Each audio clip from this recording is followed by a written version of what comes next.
I have to say that every time I hear the I can't do it. Yeah. Every time I hear it, it gets me so excited. And there's something about that sound where you're like, yeah, something's going to happen now. And it's like, there's something to that.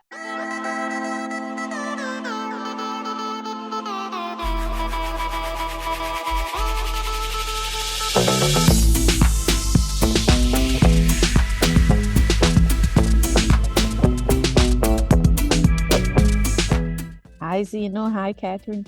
Hi, Thank Jana. How you are so much you? for Hi. your time. A pleasure to meet you both. Very excited about Transformers EarthSpark now. Season 1. Everybody's going to be able to watch at home. So very, very Yeah. excited. Same. Yay! So for both of you, how is it for you like to play a character? You might have answered that question before, but I want to know, my viewers want to know, how is Mhm. to play a character that wasn't played before, like was like brand new characters? We can start with you, Kathryn. It was really exciting because there was no basis for comparison to have to live up to.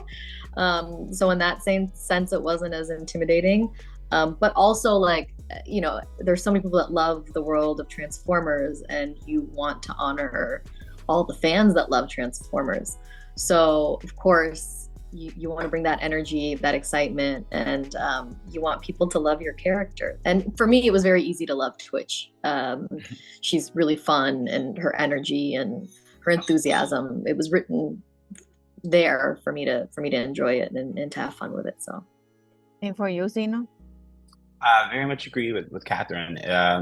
To play a character who, like, there's no basis for comparison to sort of establish a character in the Transformers universe that exists within the canon of the universe is incredibly cool. It's like out of this world, really cool. So, and the story of the show, also like as it builds upon lore and introduces new ideas and this new Cybertronian species with the Terrans is just like icing on the cake. It's really, really cool to sort of get to play another chapter in the lore, the history lore of Transformers.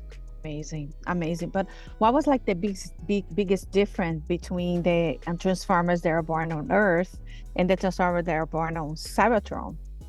Zeno? I think the biggest difference between like the Terrans and the Cybertronians that are the Decepticons and the Autobots is that the Terrans are like kids. They're like the kid sort of teenage versions of the Cybertronian characters because they also have human DNA as well. So it's a combination of both worlds, literally. So they think younger, they act younger, and they don't have the years of like war that a lot of the other Cybertronians have. Kathryn, I know that each episode there is a message embedded, something that the series want to send to the kids, to everybody that is watching, is diversity, is family. What do you think, like what the the most important message that those episodes have? I really appreciate the focus on celebrating each individual strength and not um, having these hangups about how you can try to fit into what everyone else expects of you. I think that celebration of what makes us unique is really important and it gets lost a lot in our world. And so for me, just, the way that they allow each character to find their way, but with the support of family and with the love of family and with the love of one another, but at their own pace. I think that is really significant for me. Yes, yeah, it's very beautiful. I love the some of the animation. They have these little messages that transcribe to everybody that is watching, especially for the Mhm. kids. So Mhm. I want to know fun part, the recordings. I learned that you guys record together some of the sessions. How is that dynamic when you record the voice all together and when you record everybody separately? Zeno? I really like recording with everybody. Our first few sessions were over the pandemic, and they were over Zoom, very much like this. But what I loved about it was I got to hear everyone, and I got to sort of get to know them as actors and as people, and I think it further strengthened like our chemistry as castmates and as a family on screen in the show. And now, I can't hear Twitch without hearing Katherine's voice. I'm always, even when Katherine's not there with me, I have a good feeling of how she'll approach a read or how she'll do something. And so I'll always have that, I'll always have that in my head when I'm acting. So in a way, she's like still there. Yeah, it's very. And for you, Kat, it's Kathryn. It's easier to have everybody together. I also love, I think actors generally love the energy of being able to play off of each other, and it's just a lot more fun that way, to be in the session together. And Zeno's right, like once you're in it, you have to do your own sessions on your own. It's like you do have everyone's voice in your head, and I'm happy they established us right off the bat as group sessions, because that was like really helpful for when we're on our own. But I always prefer to do group sessions, or they're more fun that way. Yeah, that question is for both of you. Why do you think the Transformers franchise is so beloved by everyone? You know what I mean? Why do you think that those Transformer cars, trucks, helicopters, planes, whatever you want to transform, why do you think people love them so much? Kathryn?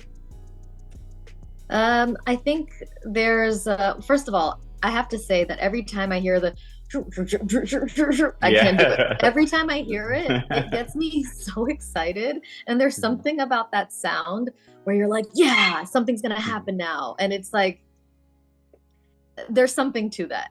And I think the franchise is just also so beautiful because there is this sense of like hope. There's always a hope that things are gonna get better and that we're gonna work together to make it better. And the camaraderie of the characters trying to help each other and lift each other and teach one another. But yeah, that droop makes all the difference. And for you, Zeno? Agreed. I think the concept is really, really unique and really cool. I think we can connect with the vehicles in our own lives, and then also the added, the addition of them also being robots is really cool. And this epic lore of how they got to Earth, and they, even though like there's robots and then there are humans, it's all universal. There's like a universal humanity. There's universal morals we all share. Optimus Prime as a leader is an incredibly charismatic, incredibly confident and capable leader, but also kind of like what Kathryn said, that can inspire you with hope. He dreams of a better tomorrow for everyone. It's not just for him or for the for the Autobots. It's not just about Autobots, Decepticons, and Inhumans.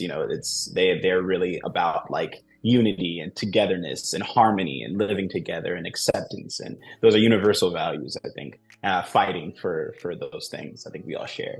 Yeah, it's amazing, and I bet you already answered that question before too. But what is your favorite Transformers? Besides yours. Dang, I was gonna say it's really easy.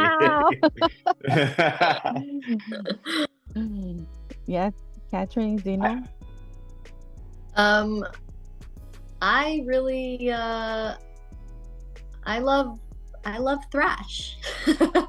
Yeah. Okay, yeah. Agreed. My brother in this world. Yeah, we came up together. Thrash is my favorite.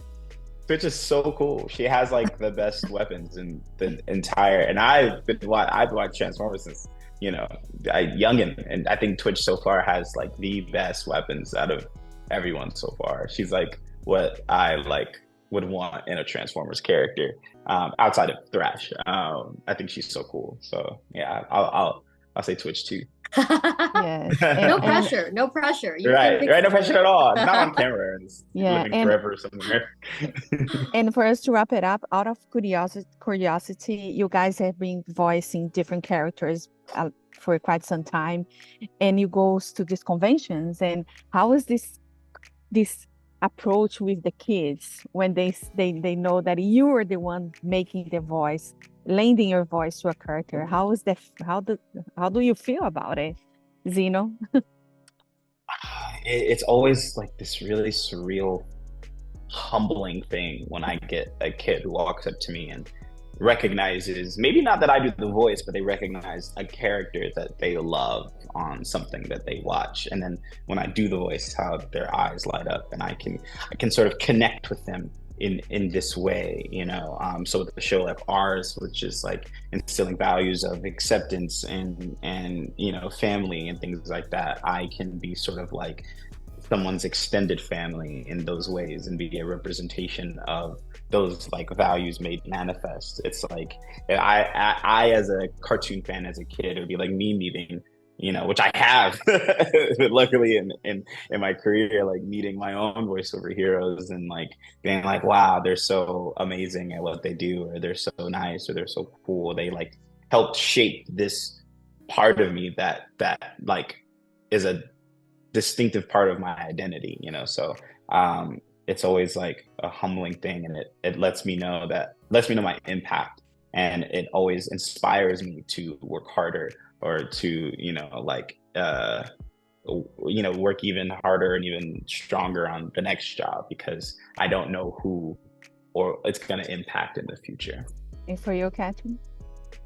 I mean, it's an indescribable feeling. It's really cool, like, to have anyone come up to you and be excited that you voiced a character that they love, that impacted them in some way, that made them feel included in some way.